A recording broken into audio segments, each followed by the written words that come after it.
Hi everyone, আমি বর্ণিতা। আমাদের আরও একটি নতুন ব্লগে সবাইকে ওয়েলকাম। সবাই কেমন আছো? আশা করছি সবাই ভালো আছো। আজকে আমরা চলে গেছিলাম স্কটল্যান্ডের গ্রাম দেখতে। তো দেখো এখানকার গ্রাম কেমন হয়। এই দেখো আমরা যাচ্ছি হেঁটে হেঁটে। আমরা এখন যে গ্রামে রয়েছি সেই গ্রামটার নাম হলো ডিন ভিলেজ। আর ডিন কথার অর্থ হলো ডিপ ভ্যালি। আর এই যে নদীটা দেখতে পাচ্ছ, এই নদীটার নাম হলো লিথ। আর এই নদীটাই এই গ্রামের মূল আকর্ষণ। আর এই গ্রামটা স্কটল্যান্ডের one of the oldest village. এই গ্রামটা 1500 শতাব্দীতেই নামকরণ করা হয়েছিল ডিন ভিলেজ। আমার এখানে যাওয়ার পর একদম মনে হয়নি, মানে আমার কোনো ফিলই আসেনি যে এটা গ্রাম। কিন্তু ইউকে গ্রামগুলো নাকি এইরকমই হয়। আর যে নদীটা দেখলে, নদীটার এত সরু ছিল মনে হচ্ছিল যেন একটা খাল, কিন্তু ওটা একটা নদীই ছিল। এখানকার নদীগুলো এরকম সরু সরু হয়, কিছু কিছু নদী। আমার স্কটল্যান্ড ঘোরার ভিডিওগুলো তো তোমাদের সাথে শেয়ার করলাম। আমার ভিডিওগুলো তোমাদের কেমন লাগলো প্লিজ কমেন্টে জানিও। আর ভিডিও ভালো লেগে থাকলে ভিডিওটিতে একটি লাইক করে দিও আর চ্যানেলটাকেও সাবস্ক্রাইব করে দিও।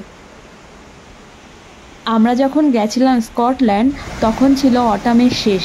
আর অটাম হলো ইউকের পাতা ঝরার মরশুম। আর সেই সময় গাছের পাতাগুলো সব হলুদ হয়ে যায়। দেখো কি সুন্দর, কিছু গাছের পাতা হলুদ হয়ে গেছে, কিছু সবুজ আছে। মানে পরিবেশটা খুব সুন্দর ছিল।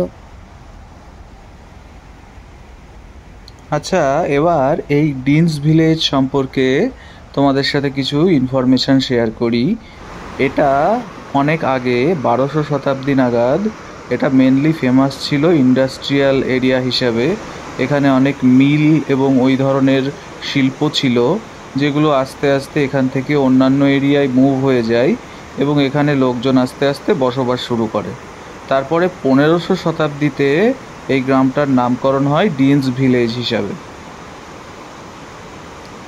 তো এইখানে এই জলের সুদিং সাউন্ডটা শুনতেও বেশ পিসফুল লাগছিল। তো ওইখানে আমরা কিছুটা টাইম কাটিয়ে একটু বসে তারপরে আস্তে আস্তে ওখান থেকে আবার বেরিয়ে আসি। এটা আমরা যেখানে এয়ারবিএনবি নিয়েছিলাম সেখান থেকে অনেকটাই দূর ছিল। তো আমরা তারপরে এসে অল্প কিছু খাওয়া দাওয়া করে নিয়ে এইখানে চলে আসলাম। এটার নাম প্রিন্সেস স্ট্রিট গার্ডেন্স। চলো দেখে নেওয়া যাক এই গার্ডেনের ভিতরে কি কি আছে। এই প্রিন্সেস গার্ডেনটা হলো ইডেনব্রার একদম কেন্দ্রস্থলে অবস্থিত। আর এই গার্ডেনটাই ওল্ড টাউন থেকে নিউ টাউনকে সেপারেট করে। 1820 সালে এই গার্ডেনটা তৈরি হয়েছিল। দেখো এই পার্ক থেকে ইডেনব্রা ক্যাসেল দেখা যাচ্ছে। আর এখানকার মেন আকর্ষণ ছিল ওই জলের ফোয়ারাটা। প্রিন্সেস স্ট্রিট গার্ডেনটা প্রিন্সেস স্ট্রিটের একদম পাশেই অবস্থিত। আর এই প্রিন্সেস স্ট্রিট হলো ইডেনব্রার মেন শপিং স্ট্রিট।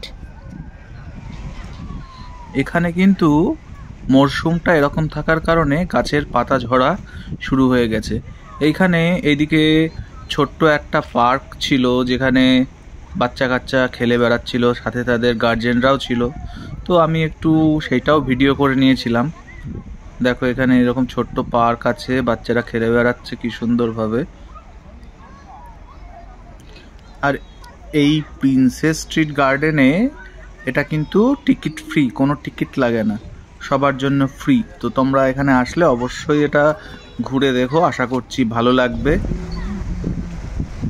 এইখানে দেখো এখানে বিভিন্ন ধরনের গাছ তো অনেকই দেখা যায়, কিন্তু কোন গাছের কি নাম সেটা আমারও সঠিক জানা নেই। আর ওয়েদারটাও আস্তে আস্তে একদম গ্লুমি হয়ে আসছিল, মেঘাচ্ছন্ন আকাশ, হাওয়া টাওয়া বওয়া শুরু হয়ে গেছিল। তো শীতও লাগছিল একটু একটু। তো এগুলোই আমরা আস্তে আস্তে দেখছিলাম। আর দেখতে দেখতে সত্যি কথা বলতে মনটা একটু খারাপও হয়ে আসছিল, কারণ আমাদের প্রায় ফিরে আসার সময় হয়ে যাচ্ছিল। শেষ 3-4টে দিন এত ভালো কেটেছে যেন মনে হচ্ছিল ফিরতে ইচ্ছাই করছে না, কিন্তু ট্রেনের টাইম তো ফিক্স, তো আমাদের আস্তে আস্তে ফিরতে হতো। তো এইগুলো আমরা দেখে নিয়ে আস্তে আস্তে ফেরার প্রস্তুতি নিচ্ছিলাম। মানে এখান থেকে বেরোতে হবে, তারপরে আস্তে আস্তে আমাদের লাগেজগুলো কালেক্ট করে, লাগেজগুলো এয়ারবিএনবিতে আমরা রেখে এসেছি, সেখান থেকে আমরা লাগেজগুলো কালেক্ট করে স্টেশনে গিয়ে ট্রেন ধরতে হবে। এইখানে এই গার্ডেনের ভিউটা তোমরা দেখতে পাচ্ছ, একটা ছোট ক্যাফে টাইপেও ছিল যেখানে তোমরা খাওয়া দাওয়া করতে পারো যখন এখানে আসবে। আর এই যে ফাউন্টেন এটা দেখতে পাচ্ছ, এটার নাম হলো রস ফাউন্টেন। এটা এই গার্ডেনে শুরুর থেকেই রয়েছে। তো সত্যি কথা বলতে এই স্কটল্যান্ড আর এডিনবরা শহর আমরা বেশ ভালোই ঘুরলাম, ভালোই দেখলাম। পাহাড় থেকে, নদী থেকে শুরু করে সমুদ্র, গ্রাম, এখানকার নানান ধরনের মনুমেন্ট, সব কিছু, এখানকার কলেজ, এখানকার লোকজন, সব মিলিয়ে দারুণ একটা অভিজ্ঞতা হইল। তো গার্ডেনের এই দিকটা দিয়ে বেরোনোর সময় এদিকে অনেক ধরনের গাছপালা রয়েছে, বিভিন্ন ধরনের ফুল টুল রয়েছে। এই যে একটা গাছ, আর এইখানে যারা গার্ডেন প্রতিষ্ঠা করেছিল বা গার্ডেনের ডেভেলপমেন্টের সাথে দীর্ঘদিন ধরে যুক্ত ছিল, তাদের কিছু মূর্তি টুর্তি রাখা ছিল। সেইগুলোই আমরা দেখতে দেখতে আস্তে আস্তে বাইরের দিকে এগিয়ে চলেছিলাম। তো যেমনটা তোমাদের বলছিলাম, এই গার্ডেনের ভিতরে বিভিন্ন ছোট বড় মূর্তি রয়েছে এবং এখানে মূর্তিগুলোর ডিটেলস সব লেখা রয়েছে, কবে এটা প্রতিষ্ঠা হয়েছিল, কী কারণে এগুলো প্রতিষ্ঠা করা, সব ডিটেলস এখানে লেখা রয়েছে। তো তোমাদের তো বললামই আমাদের আস্তে আস্তে ফিরে যাওয়ার সময় হয়ে আসছে। তো শেষবারের মতো শহরের চারিদিকটা একবার ঘুরে দেখে নিলাম, আর এডিনবরা ক্যাসেলের দিকটাও একবার তাকিয়ে দেখে নিলাম কেমন লাগছে। জানি না আবার কবে আসতে পারবো, তাই একবার শেষ দেখা আর কি দেখে নিচ্ছি। এই যে গেটের সামনে চলে এসেছি, এবার আস্তে আস্তে বেরোতে হবে। তো সব মিলিয়ে আমাদের এই স্কটল্যান্ড ট্রিপের অভিজ্ঞতা ছিল দারুণ। তো তোমাদের আমাদের ভিডিওগুলো কেমন লাগছে জানিও। স্কটল্যান্ড ট্রিপের আগের ভিডিওগুলো যদি না দেখে থাকো আমাদের চ্যানেলে গিয়ে দেখে নিতে পারো। ভিডিওটা যদি তোমাদের ভালো লেগে থাকে একটা লাইক করে দিও, আর আমাদের চ্যানেলটাকে প্লিজ সাবস্ক্রাইব করে দিও। এই যে আমরা লাস্টে আমাদের লাগেজ কালেক্ট করে পৌঁছে গেছি এডিনবরা স্টেশনে। আমাদের ট্রেন আসার সময়ও প্রায় হয়ে গেছে, তো ট্রেন আসলে উঠে পড়বো এখান থেকে। তো তোমরা সবাই ভালো থেকো, সুস্থ থেকো, আবার দেখা হচ্ছে পরের ভিডিওতে। ততক্ষণের জন্যে টাটা।